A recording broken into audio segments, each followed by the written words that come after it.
నందమూరి నటసింహం బాలకృష్ణ తొలిసారిగా త్రిపాత్ర అభినయం చేస్తున్న చిత్రం అధినాయకుడు.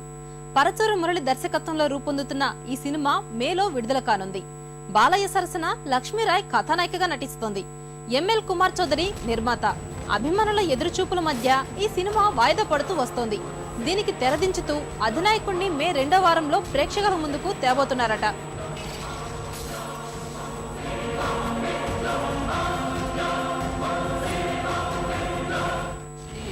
శిరసును వేకువ వేటుకి నేలకు రాల్చిన దినకరుడు, జనగణ జంభణ జాగృతి దాల్చిన జాతకుడే అధినాయకుడు. రుధిరాశ్రుము చోరణ ధోరణితో కదిలొచ్చెను వెల్లువలా, కసి కక్షల కత్తుల వంతెనపై శివమెత్తగా వచ్చెను సాంబుడిలా. అదిగో అదిగదిగో